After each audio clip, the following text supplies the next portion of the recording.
think we're good. Awesome. Well, Chris Kresser, welcome to the show. I'm so excited to be chatting with you, as I was just saying, about the topic of nutrient deficiencies, because I know this is kind of your bread and butter, so to speak. And it's definitely an area that affects us all, and one that, in my opinion, is not necessarily given as much attention as it should be.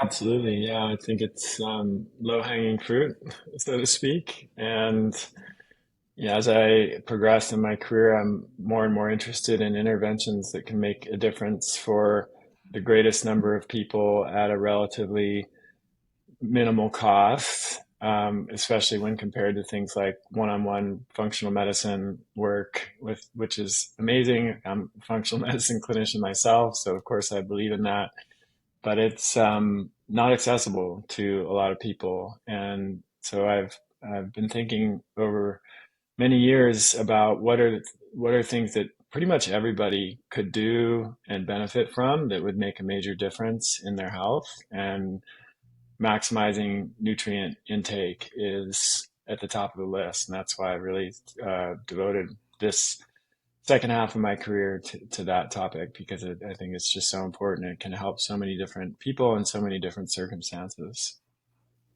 Absolutely. I couldn't agree more, Chris. So let's get right into it. What is nutrient density, and why are so many of us nutrient deficient?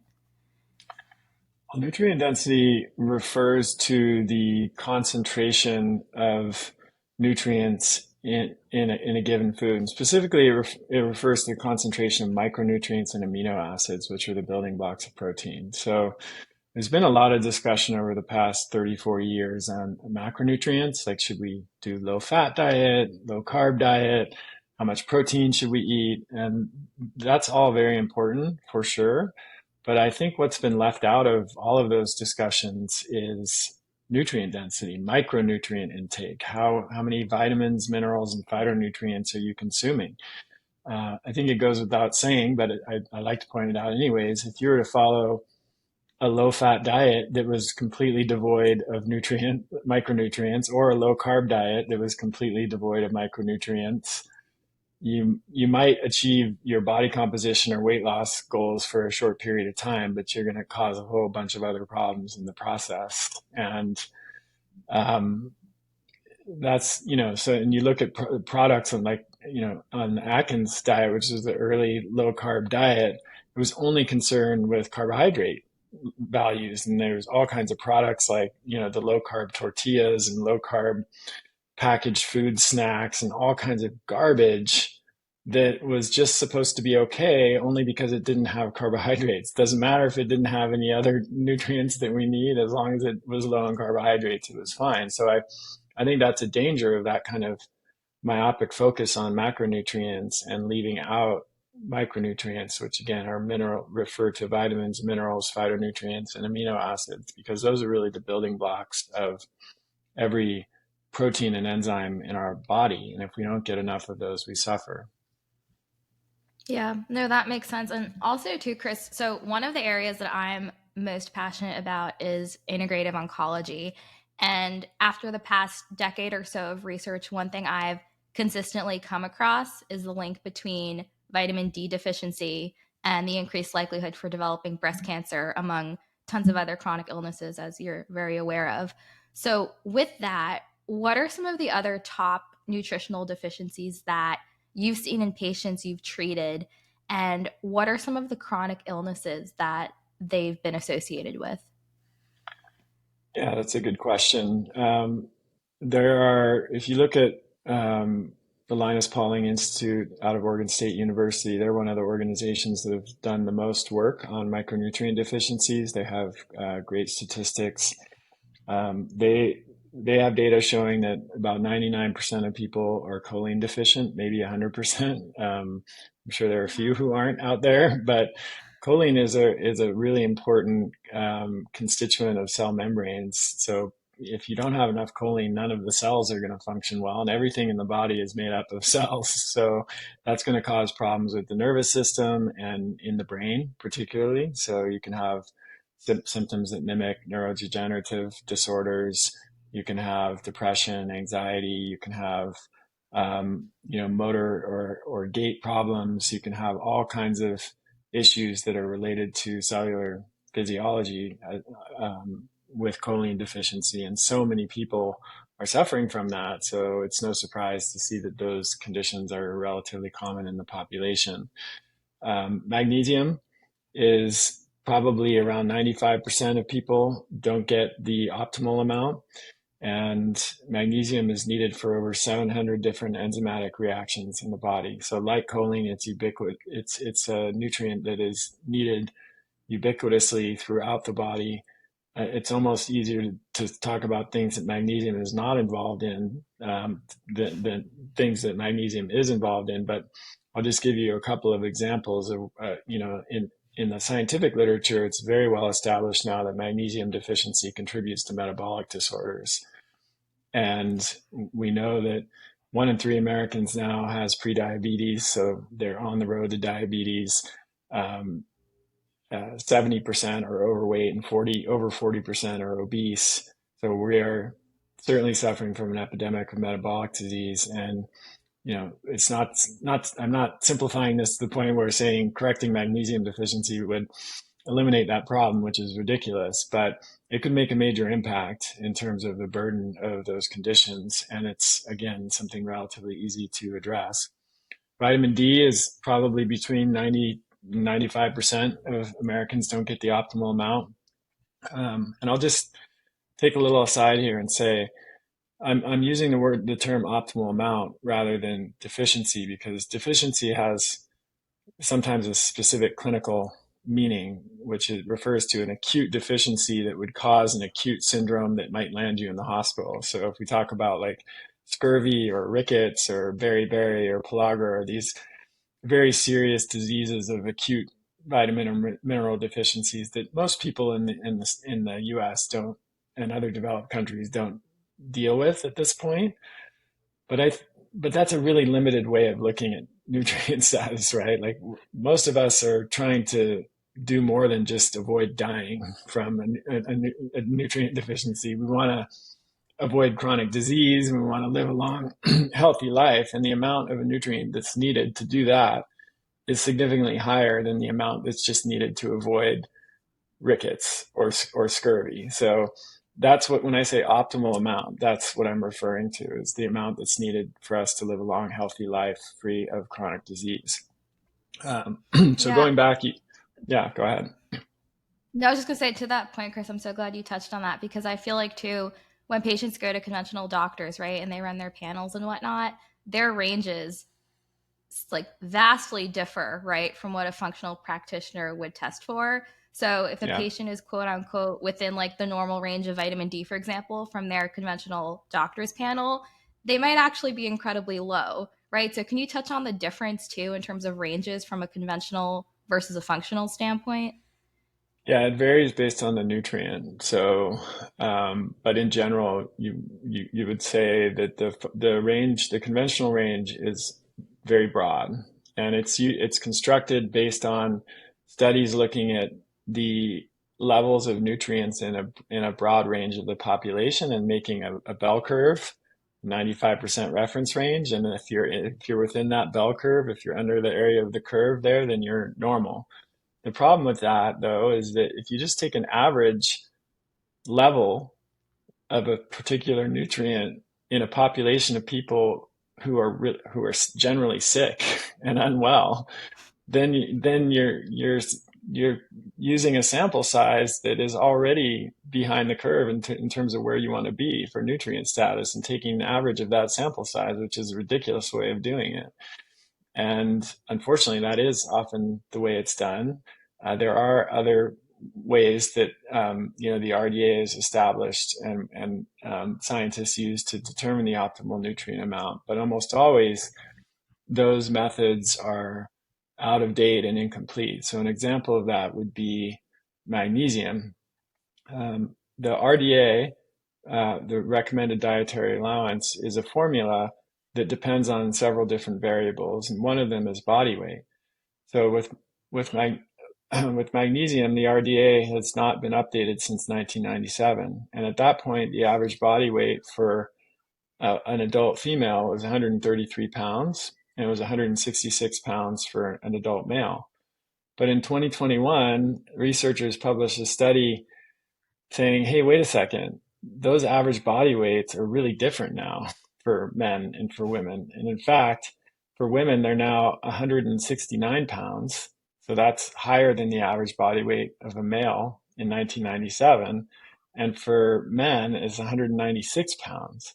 So if you redo the formula for to create the RDA for magnesium, inputting the current body weights, it goes up from 420 milligrams for men per day, or 320 milligrams for women, which it was in 1997 when it was last published, to 650 milligrams a day for men and 530 milligrams a day for women. So that's a 200 milligram per day difference in how much magnesium we should be getting. But nobody's talking about that because they're just still following the RDA that was published in 1997. So you have this dual pronged It's problem where, crazy. yeah, you have the lab ranges are not calibrated for health, they're calibrated for avoiding disease. Those are two different things. And so, you pointed out in functional medicine, we use the tighter range that's more calibrated to promoting health. And then the second problem is that the ranges, when they're based on the RDA is often out of date and the RDA was only ever determined. It was determined in World War II, like as a way of figuring out how we could feed soldiers and enable them to keep fighting in the war. It was not like it was not trying to answer the question, what's the optimal amount, which again is what we should be most concerned with. That's crazy. Just curious, Chris, who like heads that? Like who dictates how often those ranges should be reestablished? I mean, it clearly sounds like since 1997, that's a while. So, like how does that Yeah, work? I don't know. I don't know. It's a government office for sure. I'm not sure which one it is, and I'm not Not sure how they make surprised. yeah, how they make those decisions. But I'm sure you've seen this, Jacqueline, the office that handles the dietary guidelines, some very high percentage of people on that committee have conflicts of interest with industry, and so you get there's so many problems with the way it's done right now, from just lack of resources and maybe not the staff or infrastructure to be able to update these things more frequently, which is nothing nefarious necessarily. It's just the way that it is. And then on the other end of the spectrum, you've got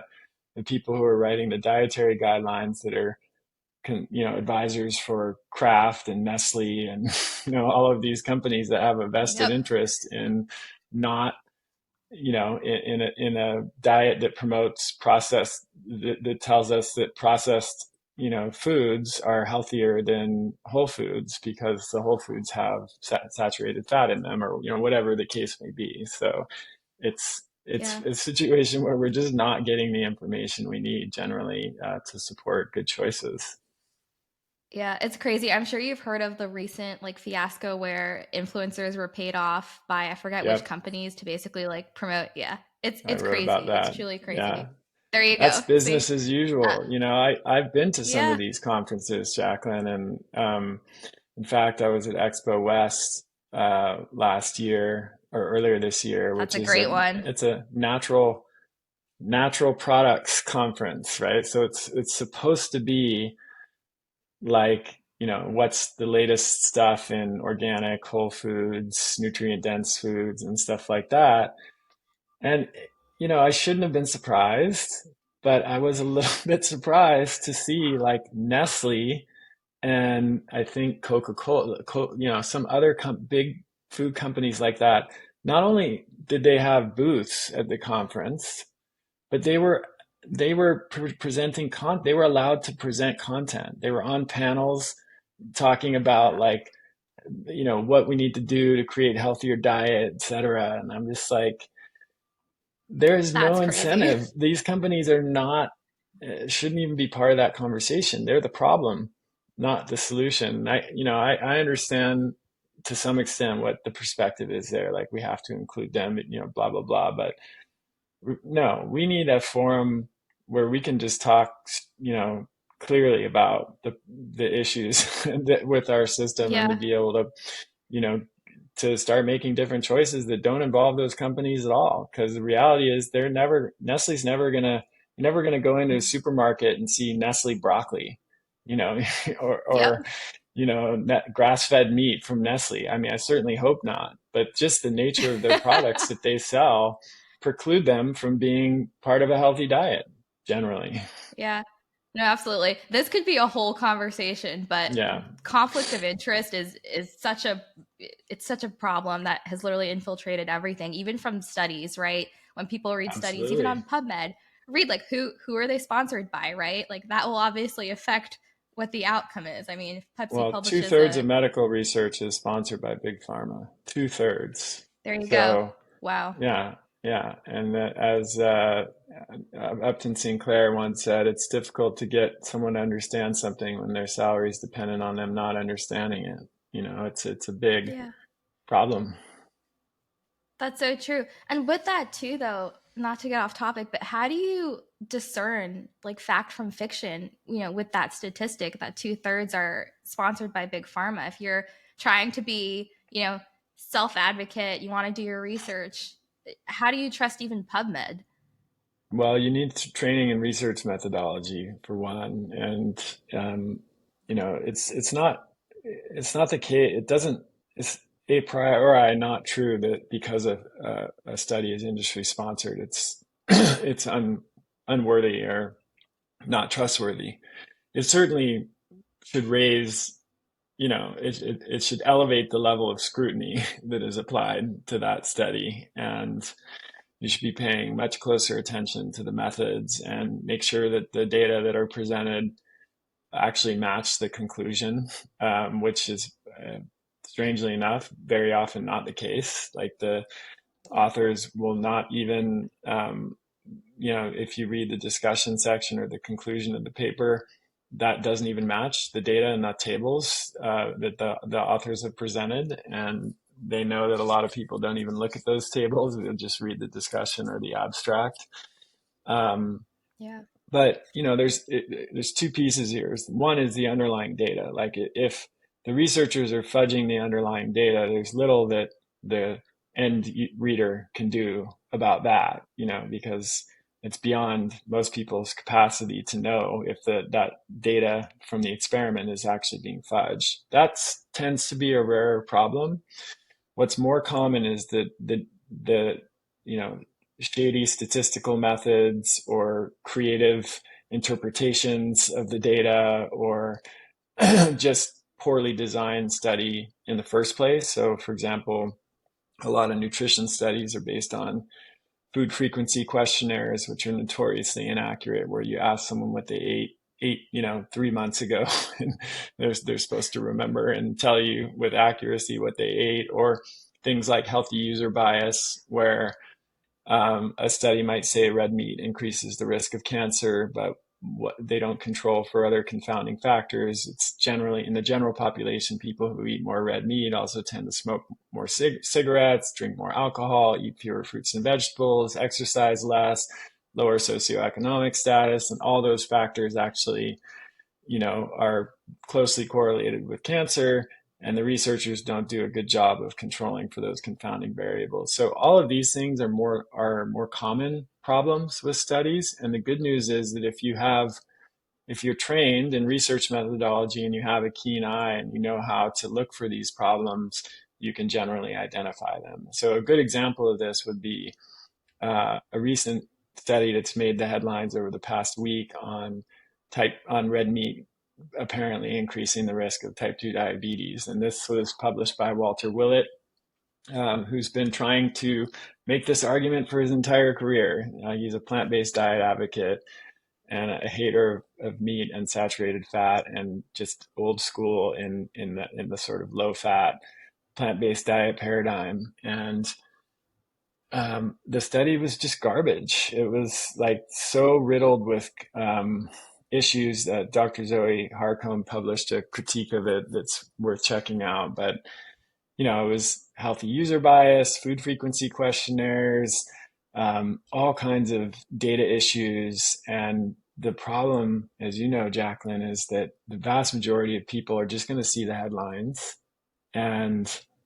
they are not going to see the follow-up critiques. And if they do, they might not read them because they tend to be pretty detailed and go into, like a lot of scientific concepts that most people don't understand. And I wonder at this point, like Walter Willett is a smart guy, and the researchers on those papers are smart people. They know, they're trained, they know about those issues. I wonder if they just publish these papers at this point because they know they're going to generate a lot of media headlines. They know that most people won't understand the critiques, and the critiques won't get nearly as much media attention. And so all they really need to do is publish a study that's at least, that they can get through the peer review process, which in and of itself is a problem, that was peer reviewed and allowed to be published, but that's a whole different topic. And they know that as long as they get it published, it's going to generate media attention and their goal is going to be accomplished. It doesn't even need to be a good quality study. I'm sorry.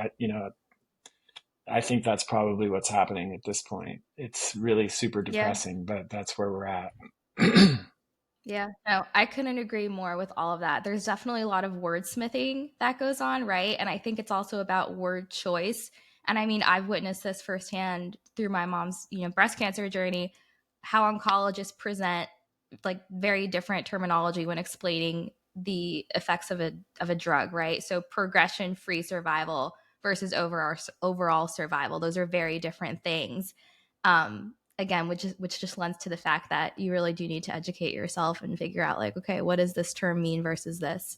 And also too, Chris, I mean, I haven't been in the space nearly as long as you have, but one thing that I'm starting to kind of pick up on is I think I trust the folks that aren't necessarily so hardcore set in their beliefs, right? Where they use terminology like, well, like there may be a correlation, or we may seem this. I feel like folks that are open to evolving beliefs based on new research and literature are often the ones that are kind of on the right path. Does that make sense?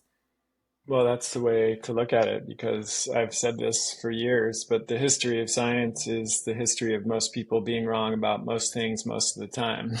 So, I love that. that's just the reality. And so there's only one of two possibilities. Either we figured it all out and now for the first time ever, we're not wrong about things, or we're still wrong about a lot of things and we still have a lot to learn. So I tend to believe that the latter is a much more likely scenario, that, we look back with disdain on people 100 years ago and say, how foolish they were and how little they knew. And yet we expect that people 100 years from now are not going to look back at us with that same lens. And I think they probably will.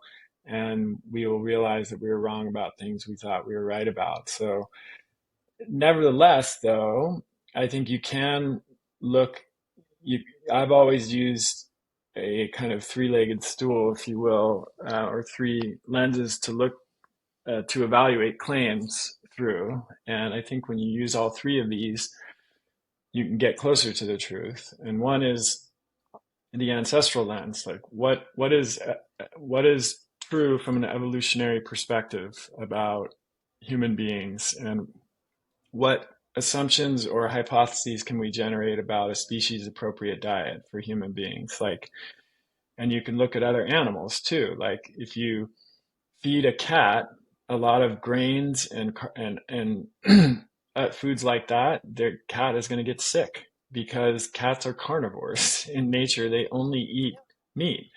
And you feed a carnivore foods that are not meat or animal products, they're not going to have optimal health. That's just a biological truth that any zoologist would tell you. Um, Humans also have species appropriate diets. We have a broader range of foods that we can handle because we have different anatomy and physiology, and we're not true carnivores. But there's still only a range of foods that we know of that work for humans. And believe it or not, cheese doodles and super big gulps and fried foods fried in soybean oil are not part of that evolutionary template. So we can, with reasonable certainty, assume that those foods are not good for us. And then we can take that assumption and look at the second pillar, which is modern research.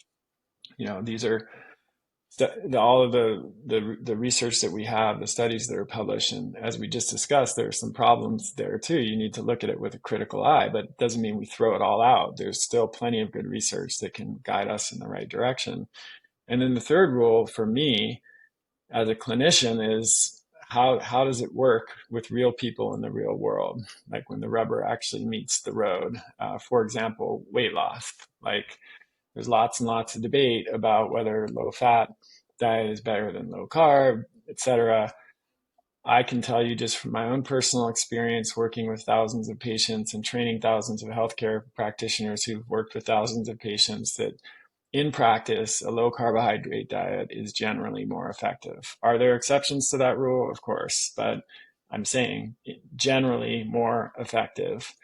And so when you put together those three elements, you can at least move closer to the truth. And as long as we hold that lightly and stay open to changing our minds when new information comes available, then I think that's the best approach. Yeah, that makes sense. And I know that you, Chris, advocate for a paleo diet. In fact, I've almost finished reading your book, Your Personal Paleo Diet, which is wonderful. I'll link that in the show notes. But would you say that that is the most ideal or optimal diet from a nutrient density standpoint? Yeah, so I would say I advocate a paleo template when the distinction there is that, paleo diet would completely strict diet that eliminates, even things like full fat or fermented dairy products, occasional dark chocolate, occasional glass of wine, all legumes, all grains.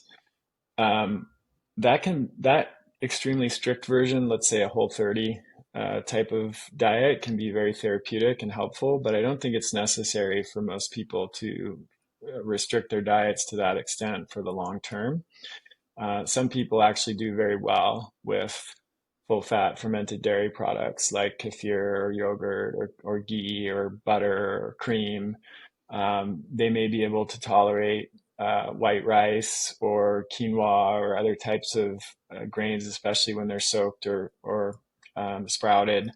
They may do just fine with occasional dark chocolate, occasional glass of wine. They might be fine with soaked and properly prepared legumes on occasion. And those foods are all have benefits. Legumes are can be really helpful for feeding the beneficial gut bacteria. Dairy products are still the most bioavailable source of calcium and also conjugated linolenic acid, and which is a unique type of fatty acid that has metabolic benefits. And so we don't necessarily want to remove those foods from the diet completely unless we have to, and there can be a reason to do it therapeutically for a short period of time. But I do think that paleo template that I just described is a great starting place for many people because it's the most nutrient dense diet. And here we are talking about nutrient density. If you look at the most nutrient dense foods, you have organ meats and shellfish are at the top of the list. That's often very surprising for people. And then you have like muscle meat, uh, typical cuts of beef, particularly that people would eat. Not so much chicken and poultry is further down the list. You've got things like egg yolks. You've got full fat dairy. You've got fresh fruits and vegetables, particularly dark leafy greens are especially nutrient dense. And then, much, much lower down the list, you have things like nuts and seeds and whole grains. And then at the very bottom of the list, you have white flour and, seed oils and sugar, which are basically devoid of nutrients, but super high in calories. So, um, if the goal of the diet, which I think it is to maximize the nutrient density of every bite of food you put into your mouth, then a paleo type of diet that I just described that includes organ meats and shellfish and maybe occasion full fat dairy if you tolerate it, and eggs and fresh fruits and vegetables and nuts and seeds and things like that is going to be one of the most nutrient dense diets that you can eat. Yeah, that makes sense. And going back to legumes, so I'm sure you're familiar with the work of Dr. Gundry. And for listeners, he essentially advocates that the phytic acid in legumes and like some seeds and nuts can decrease the absorption of nutrients like iron or magnesium. What are your thoughts on that? And I know that you mentioned there are quote unquote certain scenarios, right, where you may not want to include those foods, which I'm assuming may be in someone who has a leaky gut, for example. But overall, what is your take on his Yeah, ideology? I'm not a big fan. I think there's a lot of cherry picking of research that is happening there, and the reality is human beings have been eating foods with lectins, which is another argument that he makes against a lot, not just beans and legumes, but all kinds of vegetables and fruits and other foods that normally have lectins. We've been eating those foods since before we were human, and I don't think a moderate amount of lectins are a problem or phytic acid are problems for healthy people. Um, now, are and there's a few reasons for that. You know, number one, cooking foods destroys lectins. Phytic acid, if when I said properly prepared grains and legumes, that's what proper preparation refers to. So historically and traditionally, legumes were always soaked and sometimes even sprouted before they were consumed. And our ancestors somehow knew that that was important without knowing what the heck a lectin is or phytic acid is. They just figured it out through trial and error. And what happens when you soak and sprout a legume or a grain is you break down the phytic acid and really dramatically reduce it so that you can consume those foods that, without phytic acid being present, and or at least present at a much lower amount. Um, for people who are healthy, they might be able to consume those foods without worrying too much about that. For people who have sensitive digestive system, disrupted gut microbiome, leaky gut, autoimmune disease, whatever, they may need to avoid those foods entirely, at least for a period of time until their gut heals, or they may need to just be very attentive to how they prepare the foods, so proper, soaking the grains for at least 12 to 18 hours or legumes for 12 to 18 hours, usually in a acid medium. So like putting a teaspoon of kefir in there or lemon juice or something like that to help with the breakdown. And then rinsing them very well before you cook or prepare them. So I don't think there's very really any research of substance to suggest that people who are healthy need to avoid any foods with lectins in them because you'd be cutting out a huge number of otherwise very healthy and nutrient dense foods. Yeah. Speaking of cutting out a huge array of nutrient dense foods, what are your thoughts on the carnivore diet, Chris? And I know that this is like the ultimate elimination diet, right? And I feel like this is also one of those recent, and everyone's hopping on the train. And while I think it could be very helpful short term for addressing, autoimmune disorders, to your point earlier, I think any super restrictive diet long term is not healthy. So I'm just curious what your take is on that. Yeah, that's basically what I think, and I've said this in a lot of different contexts. I've been on Rogan 5 times, and he always asks me about this because it's such a big trend. I think it is. It works like I think it's a sort of a way of extending the benefits of fasting. So there's a saying in medicine that fasting is the cure for all disease, and that's maybe an exaggeration, but it's true that fasting can be enormously therapeutic and for so many different conditions. But the problem is fasting is also a cure for life if you do it long enough, right? We can't fast forever. Um, when you only eat animal products are digested pretty high up in the small intestine, and there's not a lot of residue left over to reach the colon, and there's no fiber at all, or very little, low amount of fiber, so that doesn't reach the colon. What I think is happening is you're starving the harmful gut bacteria that may have proliferated in contexts like autoimmune disease or many other conditions that are characterized by a disrupted gut microbiome. But unlike a water fast, you're also providing the body with a lot of essential nutrients. I mentioned before how meat and organ meats are among the most nutrient dense foods we can eat. So following a carnivore diet, you kind of get the best of both worlds for a short period of time, at least, where you're getting a lot of bioavailable nutrients, but you're also giving your gut a profound rest and maybe enabling, leaky gut to heal and rebalancing the microbiome and things like that. So I think it can be enormously therapeutic in the short term. The problem is over the long term, let's look at it through those three lenses. Like over the long term, from an evolutionary perspective, we don't have a single example of a traditional culture that we know of that ate an exclusively animal-based diet for a long period of time.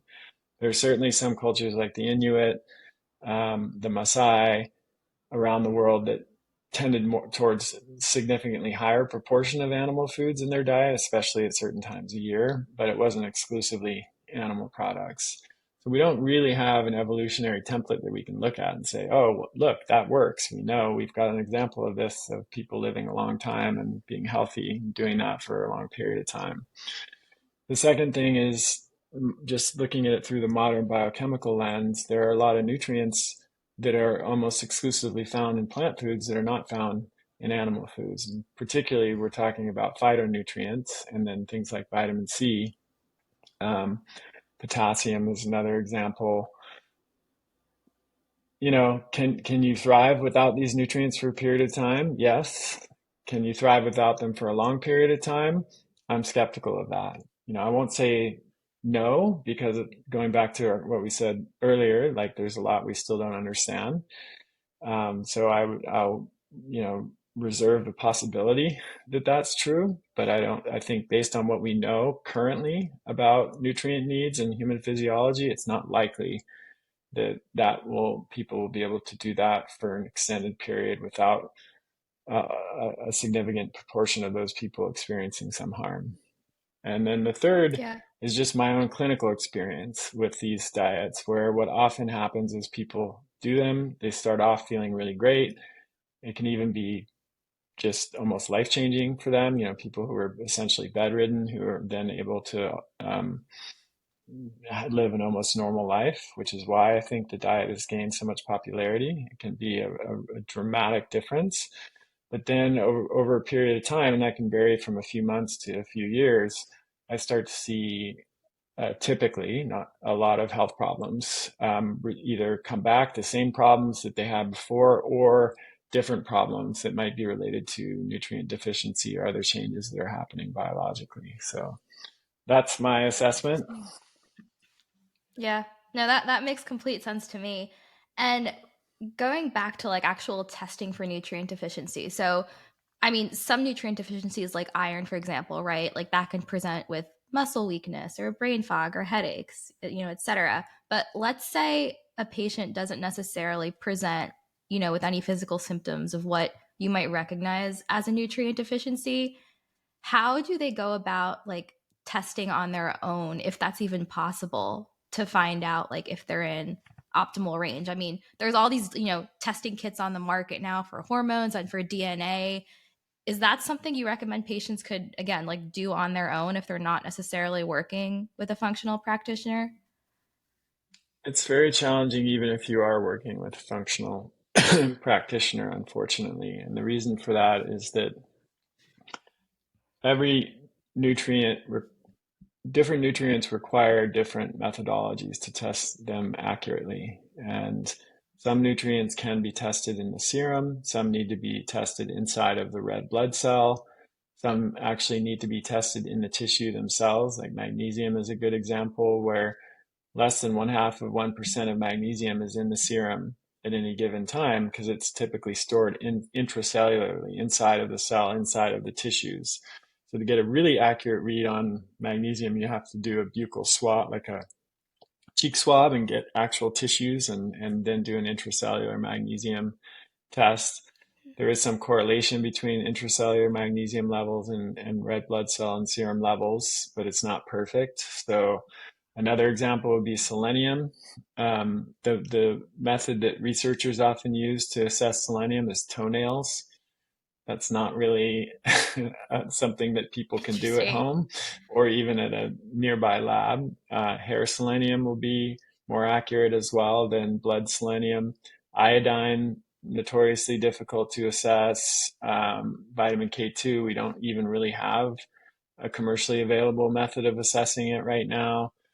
And you see Interesting. these nutrient panels from like, well, I won't mention particular labs that claim to be able to assess, all nutrients just with one methodology, either in the blood or in the urine or whatever. Those are not evidence-based. They can be helpful in some cases if you understand their limitations, but as a clinician, that was kind of one of my deepest wishes, if I could wave a magic wand, would be like one test that could assess nutrient status of all the essential vitamins and minerals and even phytonutrients.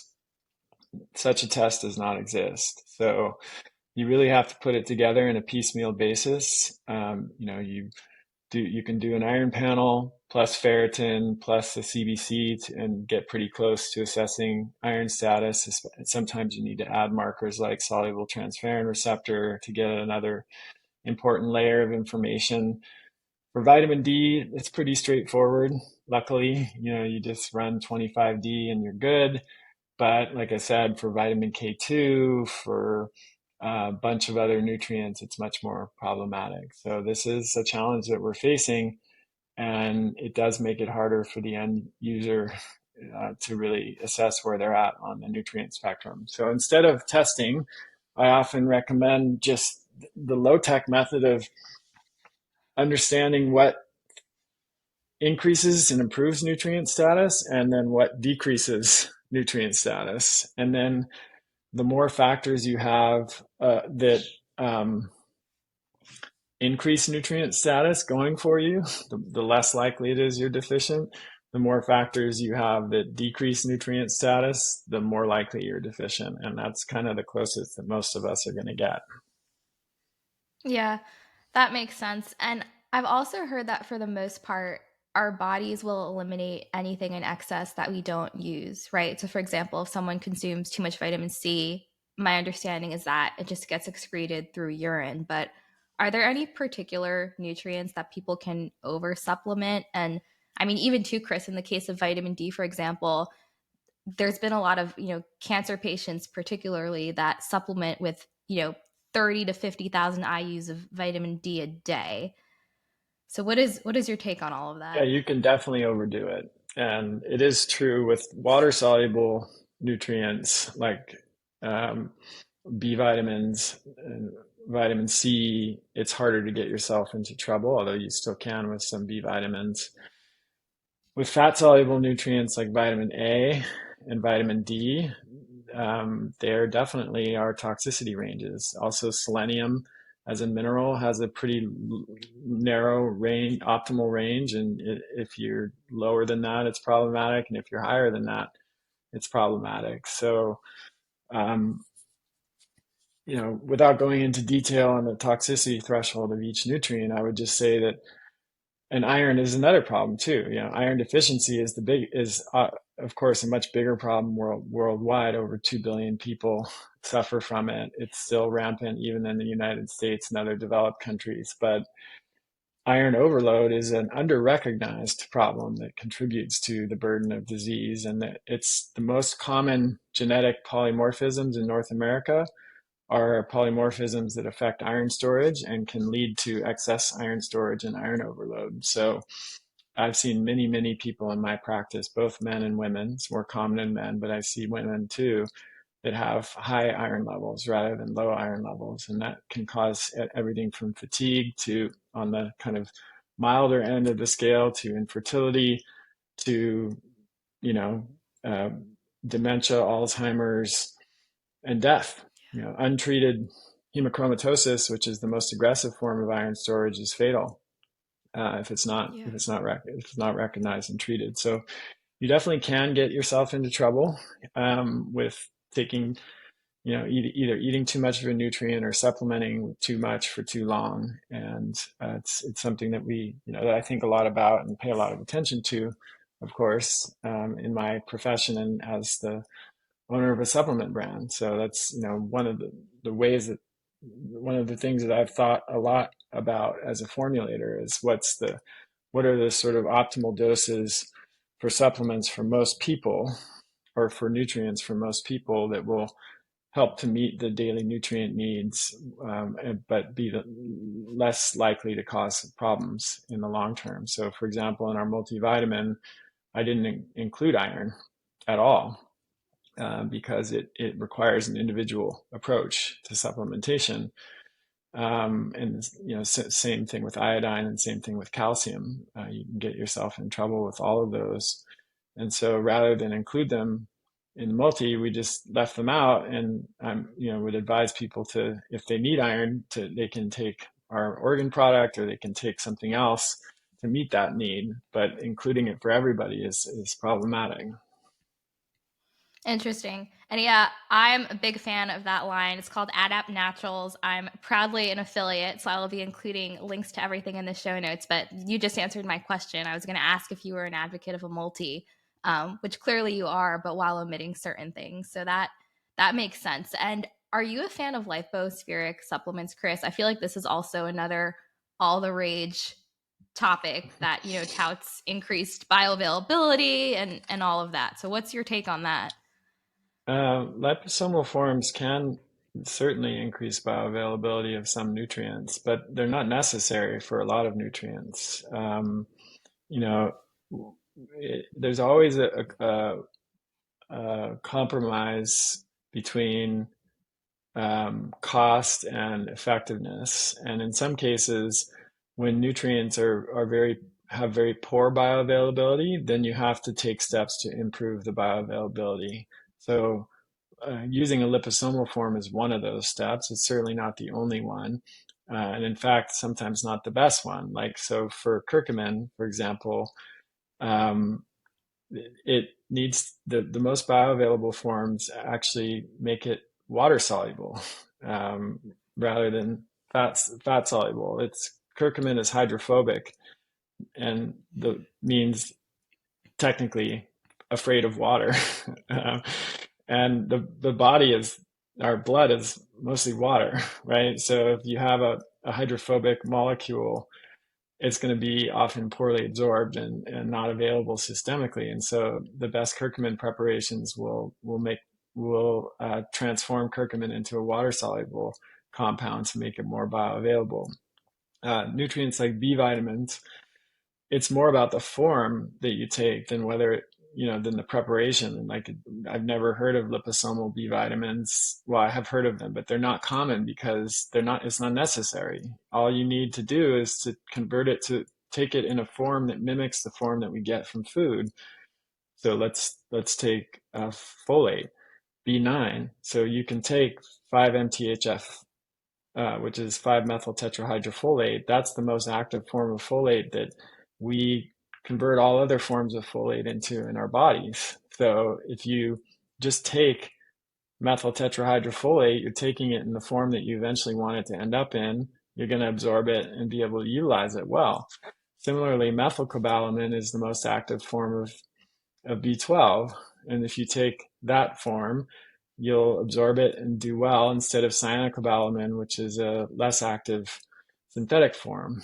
And so oftentimes bioavailability is just more about what's the most absorbable, utilizable form. And the answer, just in the same way that you can't use the same type of test to assess for all different nutrients, you can't use the same type of uh, deliverability mechanism like liposomal for all nutrients and expect that to work well. The last thing Yeah. I would say about that is some nutrients are just generally pretty well absorbed without doing a whole heck of a lot to them. And so it doesn't necessarily make it's a question of where you're going to get the most bang for your buck, right? Like vitamin C, ascorbic acid, is actually pretty well absorbed by most people. Almost all the studies that have been done indicating the benefits of vitamin C have been done with ascorbic acid. And if you're going to spend a lot more money on a liposomal form of a particular nutrient, it probably shouldn't be vitamin C, because the bioavailability of vitamin C, even in the simple, ascorbic acid form, is pretty good. So, there might be other issues with it, but bioavailability is not one of them. So it's complex, right? Yeah. It's like Yeah, I know. there's a There's lot to so many. consider. I'll ask you one question, Chris, and then in my mind as you're chatting, there's like 10 other questions that form. But no, it's definitely a very complex area. But speaking of bioavailability, so does the time of day you take a supplement like again improve bioavailability? Does taking supplements with food improve it? Should you split them up? Should you take them all at one time? I mean, again, like that's such a nuanced area where some folks are like, Yeah. take your prebiotic in the morning. Like what is your take Well, on that? yeah, it totally depends on the supplement. So as we were just saying, some nutrients are fat soluble, and that means they are going to be much better absorbed in the presence of fat. And those include the fat soluble vitamins are probably the best example of those, like vitamins A, D, E, and K2. You should generally be taking with a meal, and preferably a meal that contains fat, because you're going to absorb those better than if you don't do that. And there's lots of other examples of that too. Um, Other nutrients are better absorbed on an empty stomach, because food or nutrients in food might compete with their absorption, or because um, of the action, the biological action of that particular nutrient works better when the stomach isn't full. Um, and so I think the presence or absence of food when you take supplements, and the type of macronutrient, like whether fat is in the meal or not in the meal, is way more important than the time of day in most cases. In terms of like dosing, if someone has this, in some cases, if you're trying to maintain a consistent blood level of a nutrient over the entire day, then it's important to break it up into divided doses, right? For some nutrients that makes a difference. Other nutrients, it doesn't make a difference at all. Like for vitamin D, for example, you don't need to do divided dosing. In fact, you don't even need to do daily dosing. Most studies have shown that just taking a weekly dose of vitamin D that's calculated for what you would get if you took it daily, for example, if you're taking 3,000 a day, IU a day, you could just the same take 21,000 or 20,000 once a week, and it wouldn't make any difference. Um, Interesting. but there are other nutrients, like iron might be an example, where iron is actively contributing to oxygen deliverability and cellular physiology on a real time basis. If you just took iron once a week, you would not experience the same benefits as if you took it daily, and it's probably even better to take smaller doses throughout the day. Um, and then on that note, smaller divided doses are typically easier to absorb. And if you have digestive issues, that's especially important. But even if you don't, like with a lot of nutrients, zinc is a good example. There's a max amount that the body can absorb at any given time. And if you take more than that amount, you're just going to excrete the rest and not going to use it. So let's say you wanted to get 30 milligrams of zinc in your body a day. It's way better to take, it's generally better to divide that into at least two doses. Three might be optimal, but then you start seeing some potential downside of people not being able to or remember to take supplements 3 times a day. So there, again, there's a sort of compromise between like convenience and practicality and what's optimal in some cases. Yeah. No, that makes sense. And I mean, clearly, due to soil quality and a bunch of other factors, there is a need to supplement, as we've just been discussing throughout this whole conversation, with certain nutrients. But this is a bit of a hypothetical question, Chris, but I was just thinking, if we're constantly supplementing with different nutrients each day, is it possible that we may be in effect like training our bodies to not work as hard to extract those nutrients from our food despite like the low nutrient quality, because our bodies know that it's going to get them in supplement form? Does that even make sense? It's an interesting question. I don't know of any evidence to support that. Um, I don't know that like there's the body I mean, the body has to work to absorb nutrients no matter what. There's still have to cross through the intestinal barrier and enter the systemic circulation, and there will be some nutrients that are more bioavailable and some that are less. But um, I'm not aware of any mechanism by which the body would downregulate its ability to absorb nutrients from food, um, based on having them available as supplements. And you could also extend that to say, well, does eating only super bioavailable sources of nutrient in food, like like heme iron, for example, is far more bioavailable in animal products. Does that decrease your body's ability to extract ferrous iron from plants, which is less bioavailable? I don't think that Yeah. that's true.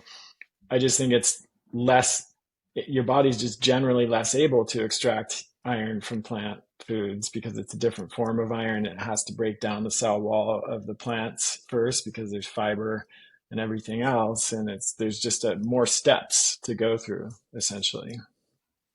Yeah, no, that makes sense. Again, questions that just come up to my mind when we're Sure. chatting about these topics.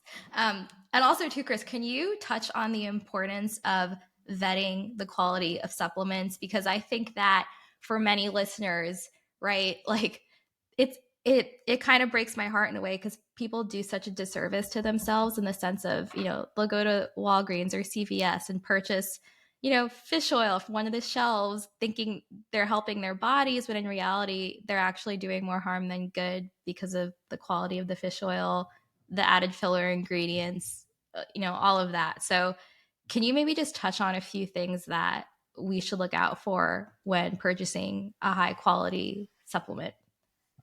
Yeah, yeah, it's a huge problem. The supplement industry is a big, there's a lot of money in it now. And whenever in any industry, whenever there's money to be made, you're going to see a lot of shenanigans. That's just how capitalism works, for better and for worse. You know, I'm sure a lot of people have heard of the problems like with counterfeit supplements and being sold on Amazon. That is a big issue. Amazon has, I think, done a better job recently in cracking down on that and trying to make inroads so that people are sure that what they're buying on Amazon is actually legitimate, what it says it is, So there's that level of just making sure that you're getting what you think you're getting. And typically buying supplements directly from the manufacturer is a more reliable way to ensure that you're doing that. I mean, I use Amazon a lot. I know how convenient it is. I get that, but I don't buy my own supplements on Amazon. And I mean, I I don't mean Adapt Naturals supplements, but like for years before I launched this brand, I didn't buy supplements on Amazon. I would get them directly from the manufacturer. In my case, I was a distributor, so that was easy to do. But that's one level, just like making sure what you or think you're taking is actually what you're taking. Then the next level down is like, are you taking a high quality product?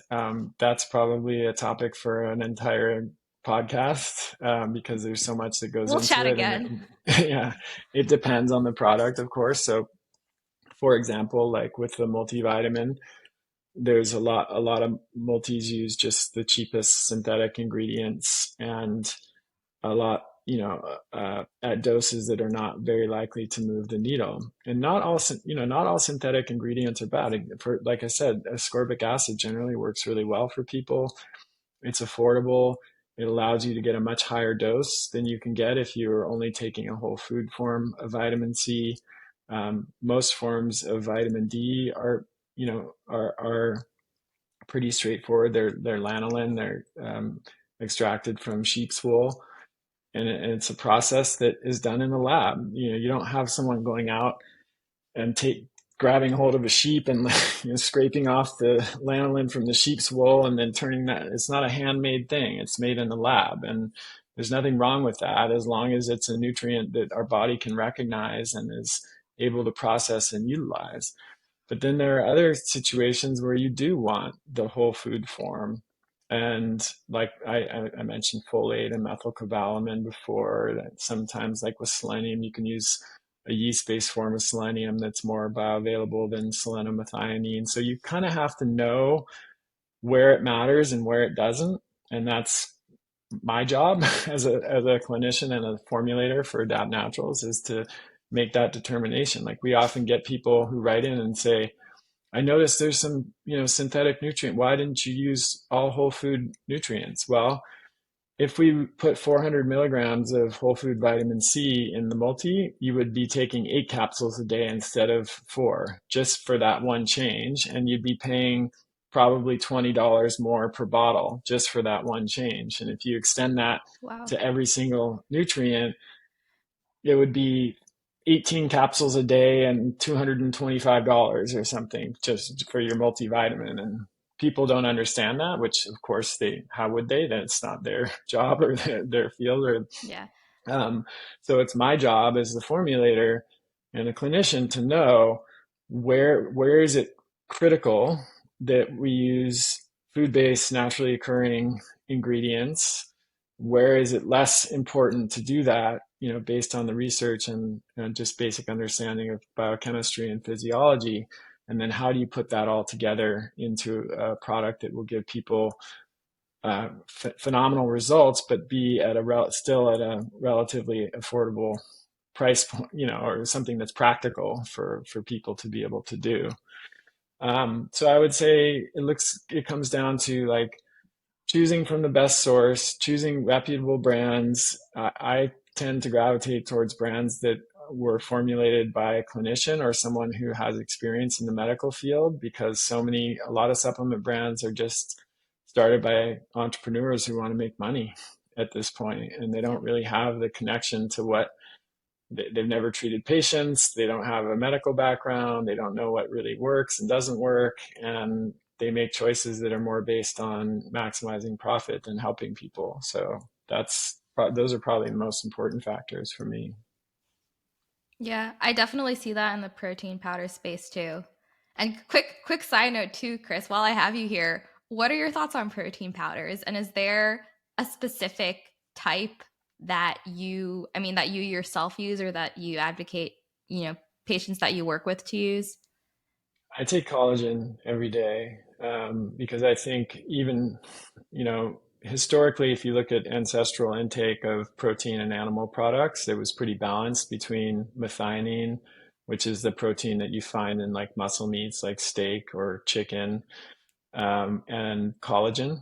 Collagen and methionine are both type protein, but they're very different protein. They have a very different effect on the body. Collagen is very important, as I'm sure most people have heard, for the skin, hair, nails, muscles, joints. Glycine is a major amino acid in collagen. That's a constituent of the cells in the gut, so it's very important for gut health. Most people eat too much lean protein and not enough collagen, and so I think collagen can make a lot of sense for folks, especially as you're getting older. Um, I think protein powder, like just whey protein or beef protein powder, which has kind of seen a rise in popularity in the last several years, can certainly play a role and be helpful in some cases. If you like, one of those might be a person who's getting older who has trouble. They're just lower appetite or the poor digestion. They just can't eat the volume of protein and whole foods that they need to support healthy, staying strong and maintaining muscle and bone mass as they get older. I think protein powder makes a ton of sense in that situation. I think for athletes or people who are working out a lot and trying to achieve certain fitness goals who need a much higher protein intake, protein powder can make sense. For people who are trying to lose weight. A very high protein, low carbohydrate diet is one of the most effective strategies, and it can be hard to attain those levels of protein intake, just from whole foods alone, in some cases. So protein powder can play a role there. So as always, my answer to all these questions, as you've gathered, is it depends, and it depends on the circumstances. But yeah, I think most people will benefit from collagen. A smaller percentage of people benefit from, a beef protein powder or whey protein powder or something like that. I'm glad to hear. Does Add Up Naturals have a future protein line coming up at any point? We have a very exciting, unique collagen product that's going to be coming out next year, probably in May. And I can't say much about it now, but it will be I think, a game changer in the collagen marketplace. I'm really excited about it. We don't currently have plans for like a beef protein or whey protein, but it's still pretty early days, so you never know. Awesome. Well, that's very exciting about the collagen one. I'll have to have you back on next year to chat about that. Right? Well, Chris, I do want to be conscious of your time. This has been an incredibly insightful and comprehensive conversation, but I feel like we've just still only touched or skimmed rather, so many surface areas. But truly, truly excited to share this with listeners. And where can they find you?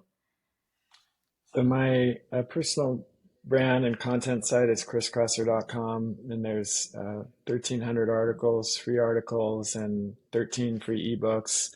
My podcast, lots of great educational information there. So that's where you can find my work in general. And then the supplement line is adaptnaturals.com. Awesome. And my last question for you, Chris, and this is my favorite one to ask all of my interviewees, is what does being well and strong mean to you? I think my favorite definition of health, which I'm going to extend to being well and strong, is from Moshe Feldenkrais, who is the founder of the Feldenkrais method, and he said that true health is the ability to live your dreams. So for me, that's what it's all about. It's like I want health to enable me to live the kind of life that I want to live, which for me means showing up um, as a fully present and engaged father and husband, and then being able to contribute to a healthier and happier world in all of the ways that I do that professionally. And of course, to pursue my own passions and interests, and to ideally feel like I'm able to do the things that I want to do in that regard because I'm not limited by my health. So that's what it means to me. It doesn't mean perfect health, meaning I don't think that that's attainable for most people, but it means health that supports our ability to live our dreams. I love that. Well, Chris, thank you again for all of the incredible work that you do in this space. You've obviously impacted thousands and thousands of people, myself included. And I look forward to having you back on again soon. Thank you, Jacqueline. I really enjoyed our conversation and be happy to come back. Awesome.